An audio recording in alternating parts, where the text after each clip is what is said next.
Well, good evening, everyone, and welcome. I am truly honored to be part of the cohort of colleagues doing the spiritual and ethical teaching for the counting of the Omer.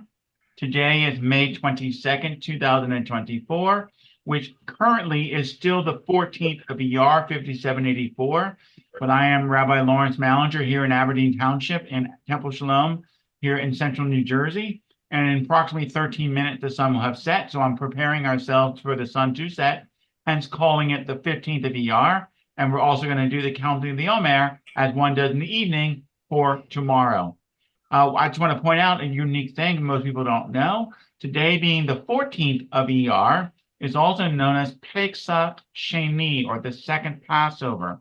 And that's actually a rabbinic declaration with an understanding of a line in the text that if one was, quote, not ritually pure on the day that the Passover was offered, meaning the Paschal offering as stated in the book of Exodus, then one observes it 1 month later, which essentially means you have a Seder this evening to observe the beginning of Passover. However, with that being stated, that's it. There's no 7 or 8 days to abstain from leavening. It's just to have the Seder experience to retell the story. So an interesting fact about the 14th of ER as we go into the 15th.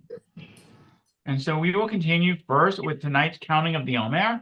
We say, Baruch atah Adonai, Eloheinu melech haolam, asher kirishanu b'mitzvotav v'tzivanu, al sfirat haomer. And I apologize for not the translation.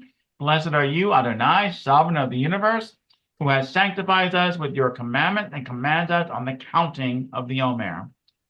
And now with the sun setting, we say, Hayom Shaloshim Yom Shehem, Arba'ah Shavuot U'Shnei Yamim LaOmer. Today is 30 days, which is 4 weeks and 2 days of the Omer.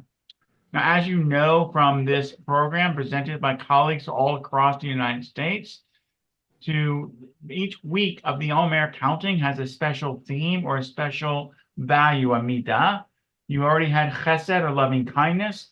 Then there was gevurah, strength, tiferet, beauty and balance, netzach, endurance. And tonight, I will introduce to you hod, which is splendor or humility. And as there are 7 weeks and there are 7 values, each day has a crisscross. And so with tonight being the 30th day, it is hod mixed with gevurah. So the idea of splendor and humility with strength. And we will point that out when appropriate. So let me start off with a simple question. What are you grateful for?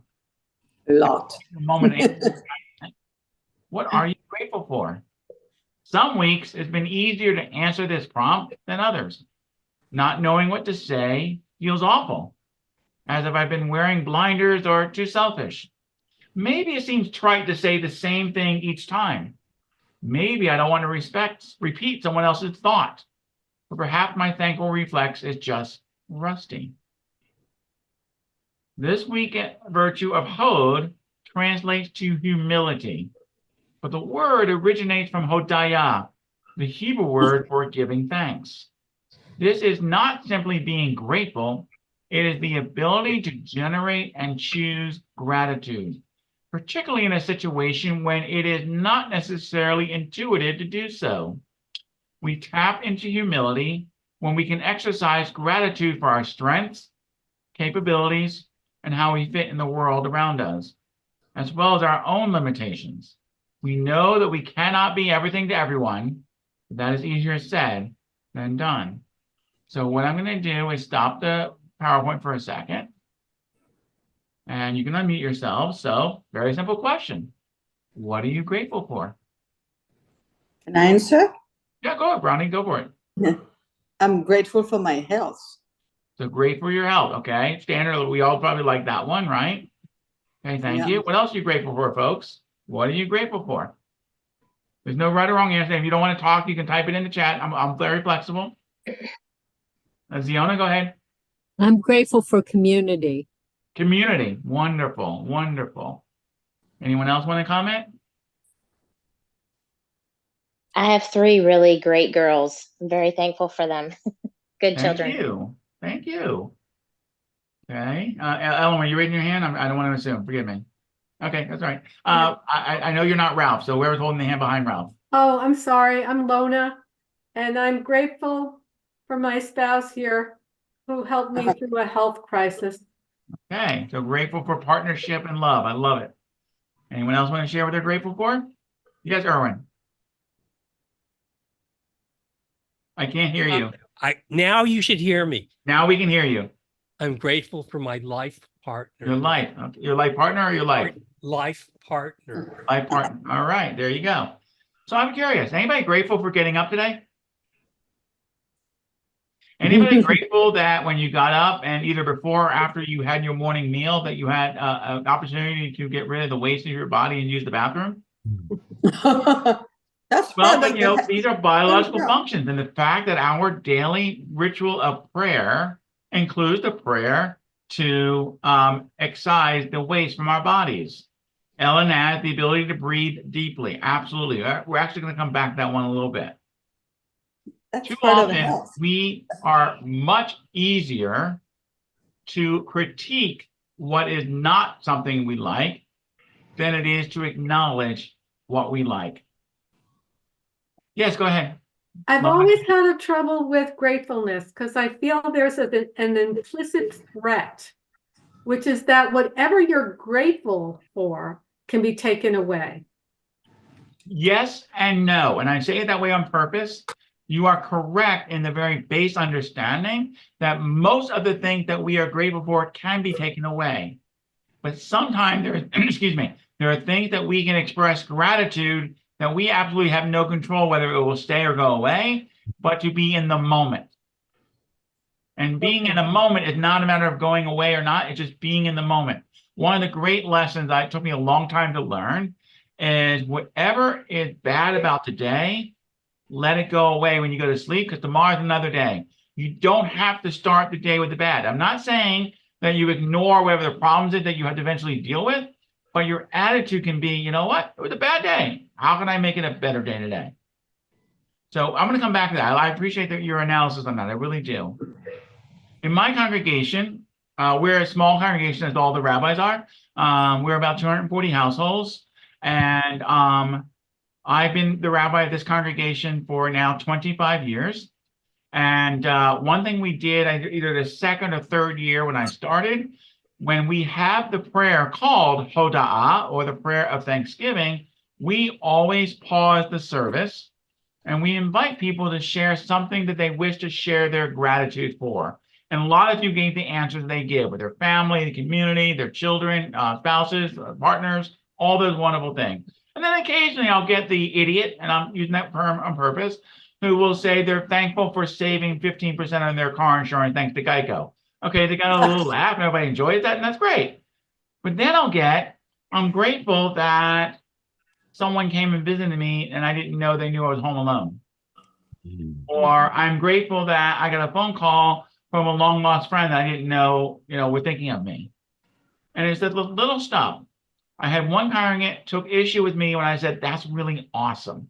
And she goes, not everything can be awesome. I said, okay, I agree with you on that. But what is the word that she said, awesome has to be in awe. I said, well, yes, but in Hebrew, the word for awe and fear are one and the same. So are you saying that I need to be fearful of being in that moment? She didn't like that answer, but okay. She's still a congregant, everything's good. But we at least struggle with it and had the gratitude to have a discussion of disagreement, which led to an appreciation that we're both actually right. Not everyone can have those conversations. So again, what are you grateful for? Hold that in the back of your head, and we're going to come back to that. All right, make sure I got that. Yes, okay. Where am I? Right. There we go. Okay.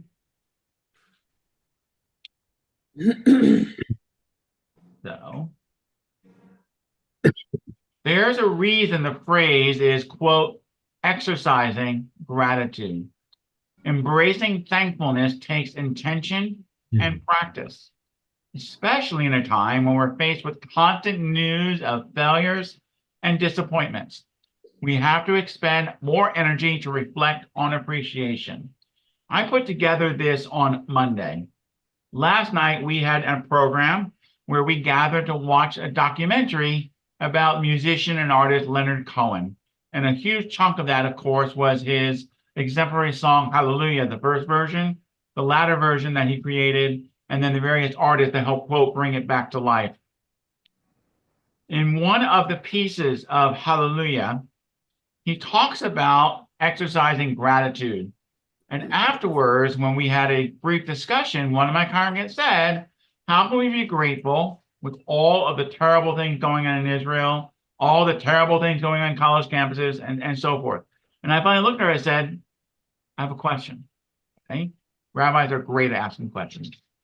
I said, are you grateful to be here tonight? And she said, of course. I said, so not everything's bad.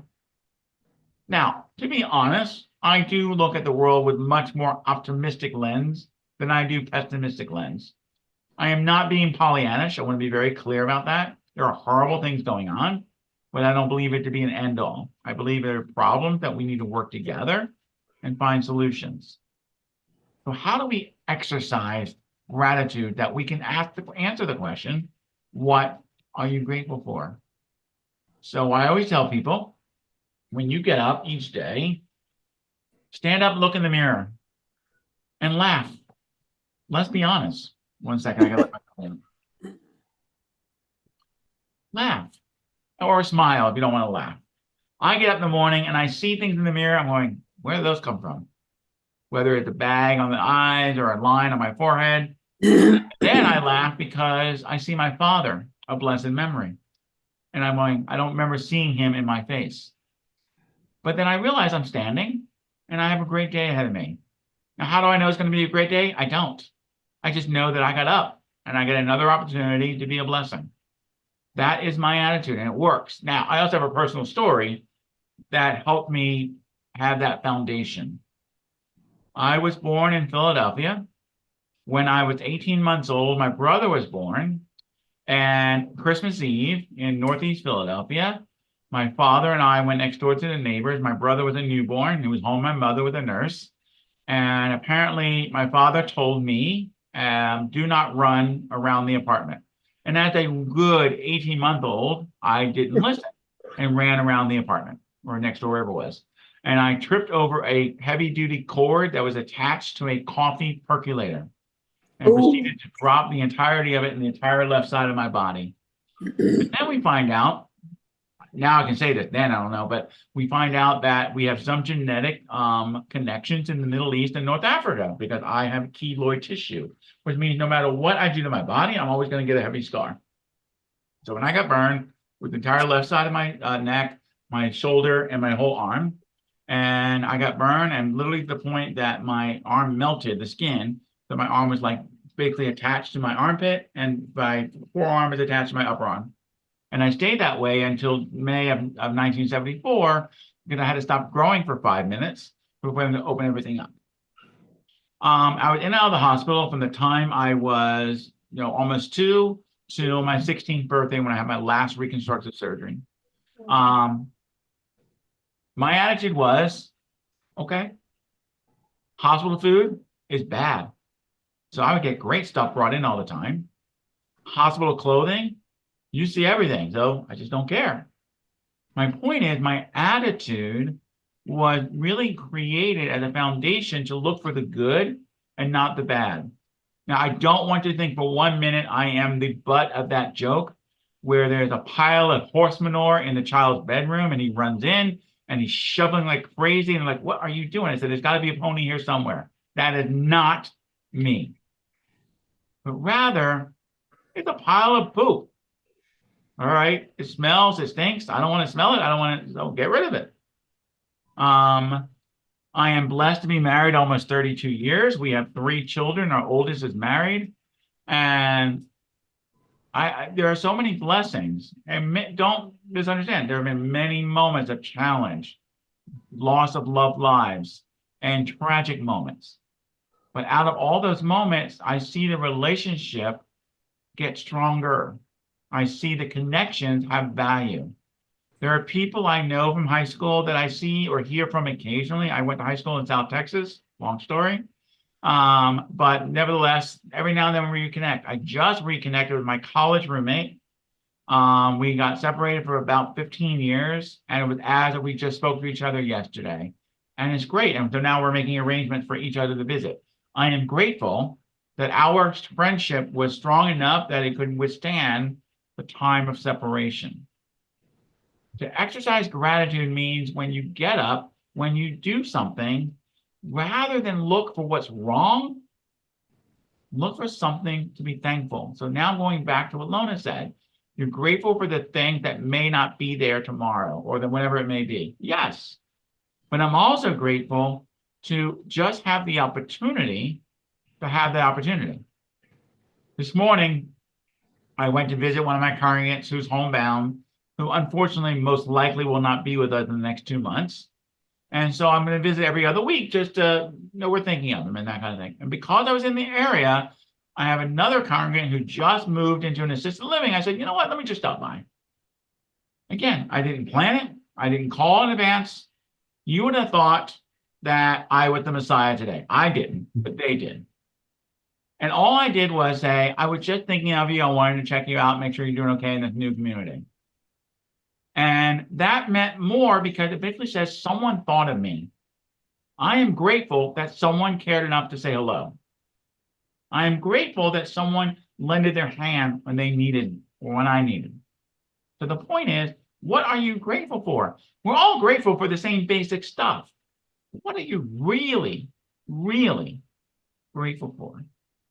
The part of this value of chesed and having the strength to really grab your kishkas, for those who don't know the Yiddish, your insides, and really embrace what's good. So now, a little history. And I don't know if you had this, so I apologize if I'm repeating myself. We're in this period of the Omer counting, right? And there's many layers of the significance, including being a period of semi-mourning in remembrance of Rabbi Akiva's 24,000 students who were killed by a plague in the 1st century. Now, the reality is, yes, there was a series of deaths. Did it all happen in this 49-day period? Probably not. But at least our tradition put it all together. And what was this plague? This plague is the students were bickering one another and not showing gratitude and not being respectful. And so it was a divine plague, which also makes a bigger problem because I don't necessarily believe that God acts in that way. So because of this, the traditional community, Jews avoid holding weddings or other celebrations and cutting their hair during these 49 days. Now, there is a one-day break, the 33rd day. So tonight started the 30th. So tomorrow's the 30th, Friday's the 31st, Saturday the 32nd, Saturday night when Shabbat ends and all day Sunday is the 33rd day, which in Israel is a party of a party and massive amount of weddings taking place. I will do weddings during these days because I'm not mourning for something that may or may not have happened, and I'm living life because we have gotten beyond the temple. Many Reform rabbis will do weddings during the counting of the Omer. I do have a wedding in 2 weeks, and I have a wedding in 4 weeks. So it's still during, no, the 2 weeks will be before the Omer. The 4 weeks will be after. So, okay. A little FYI, before many of us experienced COVID beards, that was not me. There was also a practice of the Omer beard because you don't cut your hair, so you don't cut your beard. So you'll see all this bushiness. As students of one of the wisest teachers in Jewish tradition, Rabbi Akiva's students, their reputation is that they took this enormous privilege for granted. The privilege of being the best, and that they beneath themselves or they belittle themselves by having petty discussions with their peers. So instead of honoring this extraordinary opportunity by treating each other with respect, they were critical and disdainful. And hence the practice of these 7 values. They absorbed Rabbi Akiva's wisdom as superficial knowledge alone and fell far short of embodying the values they studied. In simple English, you know what it is to be a good person, but can you do it on a regular basis? Now, I'm in New Jersey. New Jersey has a wonderful tradition when driving around of what we call the universal driver's sign language. If I offend you, I apologize in advance, but you drive like this in New Jersey, okay? That is not being grateful. That is not being welcoming. But you might get frustrated. You might get disdain. The point is, I know it's inappropriate behavior. So why am I doing it? I don't often, I want to be clear, but I do. I acknowledge I'm human. I have my own limitations. And yeah, go ahead. Anyway, so they neglected putting them into practice and honoring and honing any appreciation for their gift. Gratitude and humility escaped them. So according to tradition, they fell victim to the disease in this period between Passover and Shavuot. But on the 33rd day, they stopped whatever horrific plague was happening. And so that's Lag BaOmer. And I know this said this past Sunday, I had my dates wrong. It is this coming Sunday. So please excuse the incorrection. You know, a break in our morning when we can rejoice for one day, but it's not a signal at the end of morning. At the beginning of the end, so in other words, it's a break, but they're still doing the acknowledgement. The point I think it is that we've gotten past the halfway point and we have a break, but we acknowledge that we're getting something really extraordinary. So we're at the beginning of the end. We're not ready to return where we were. Instead, is a hint that we are preparing to return to a sacred moment at Mount Sinai. It's a milestone reminding us to continue to improve through the end of the Omer. We must ease our way back toward the life we want to share with others. The last stretch. And again, this is a wrong number, so I apologize. I must have been looking at something wrong. So we have 19 days to go, not 11, so please forgive me.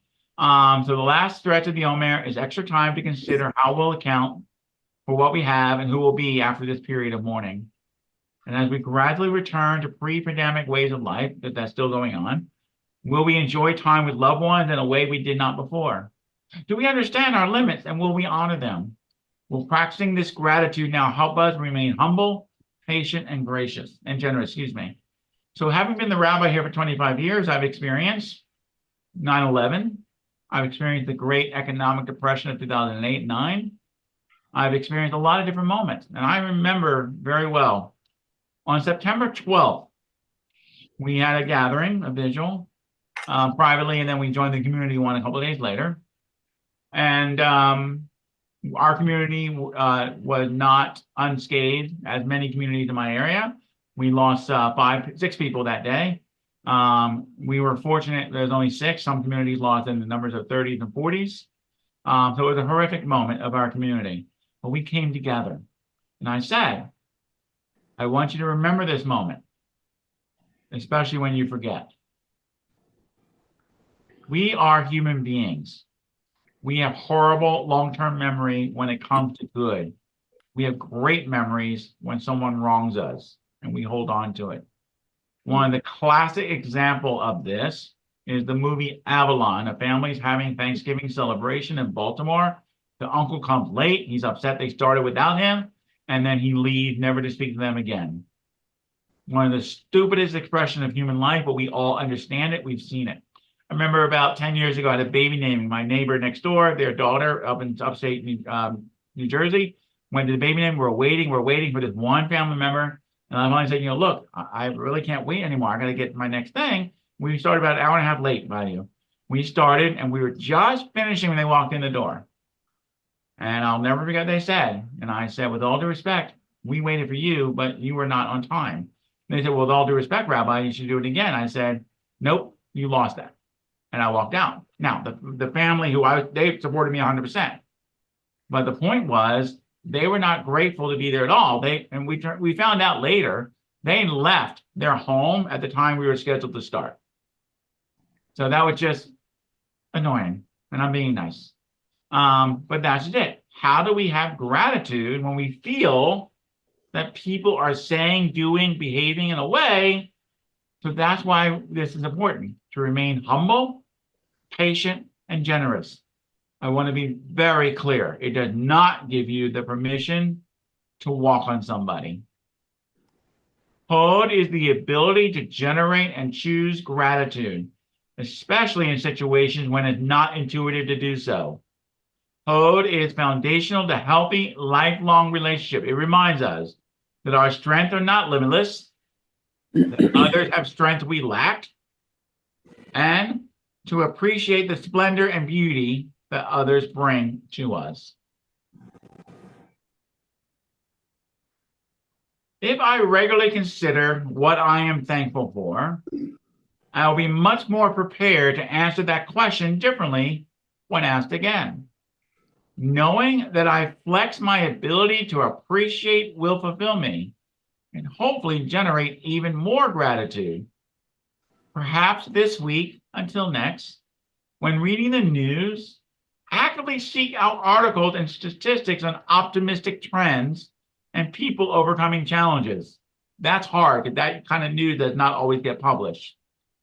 The more you intentionally look for reasons to be grateful, the more this action and response should come naturally.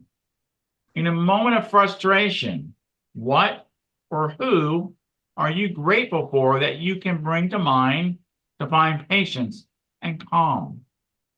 I am notorious for counting 1 to 10 in my head a lot so that I don't insert foot into open mouth. I also will do it because it helps me calm down and realize, what am I reacting to? Am I reacting to a feeling of superiority, inferiority? Or am I reacting because I feel like I am not being listened or respected? Or am I reacting because I'm in my own way and not recognizing the value of the other person? Thinking about that in advance will prepare you to recall it in the moment. Exploring Judaism quoted by saying, Hod is the active quality of maintaining a healthy sense of humility about the blessings in our lives, actively opening up our attention to the many blessings that God, our loved ones, and the natural world bestow upon us daily. Again, a sense of humility about the blessings in our lives, actively opening up our attention to the many blessings that God, our loved ones, and the natural world bestow upon us daily. There is something every single moment to be grateful for. As we learn in our tradition, God is the silent partner in our relationships.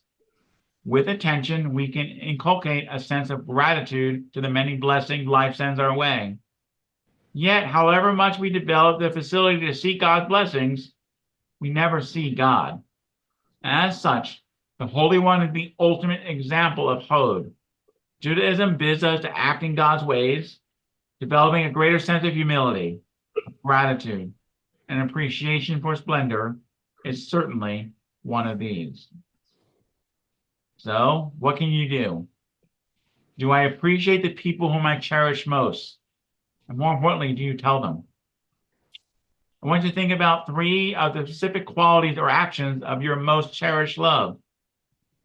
One of you shared about your gratitude for your partner. One shared the gratitude for your spouse. What 3 specific qualities or actions are most cherished? Again, celebrating my 32nd anniversary in about a month. I'm grateful that my partner is not only my spouse and my lover, but also one of my closest and dearest friends. I'm grateful for the fact that I know that I cannot bullshit with her and she'll tell me the truth. And sometimes I can hear it. And I'm also incredibly grateful and thankful that she has been on this sacred journey with me. And that not only have we been married 32 years, we have known each other for 45 years. We're a childhood connection. We can call us childhood lovers because that was not it, but we started early. Is there a specific area of my life that feels painful right now? Personally, no. But there have been moments. But even when I'm in challenge, can I elevate my humility and God's splendor in this area? Yeah. I know when I get frustrated, I need to take a breath, step back, and reflect. I'm telling you, I am a student of reflect, not react. We all are naturally instinct to react. We have to find a way to reflect. And so I asked again, what are you most grateful for?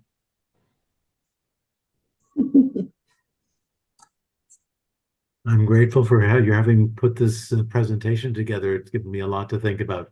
I appreciate that very much. Thank you. Yeah, go ahead, Ronnie. So basically what you're saying is that in any situation, however bad, there's always a silver lining. Correct. Now, when I want to be clear because this might get misinterpreted. one of the things I do because of my background is I am the on-call chaplain for mile marker 120 to 118. No, 120 to 114 of the Garden State Parkway, which is where I live by. And so in horrific tragedies, I'm going to be the one they call at 3 a.m. Oh, And I'm the one who is going to either comfort the first responders or the victim who are standing around the accident, because they lost a loved one. And all I can tell you is at that moment, no one can see gratefulness because of the horror of the tragedy. But I can see the gratefulness in that they're not alone, that we have a system in place to comfort and assist when needed. Or more importantly, that even in that most horrific moment, there is no rhyme or reason outside of practical, rational. You were speeding and you lost control. I mean, whatever it may be, right? Mhm. But at that moment, the most sacred of tragedy, you are surrounded by people that care about you or want to be there to comfort you so that you're not alone. I think the biggest fear any human being has is loneliness. And statistically, from different psychological studies, the two greatest fears that every human being has is dying alone and dying with pain. So ideally, you're surrounded by loved ones and you are completely painless. It doesn't always work that way, does it? So I want to thank you all, and I wish you a wonderful spiritual journey. And I look forward to seeing all of you at Mount Sinai on Tuesday night, June 11th. In case you did not know, we were all there originally. Some of us may have a little hair color difference or a different body structure, but we were there. And I look forward to celebrating as we receive the sacred text once again to guide us in lives of blessing and gratitude.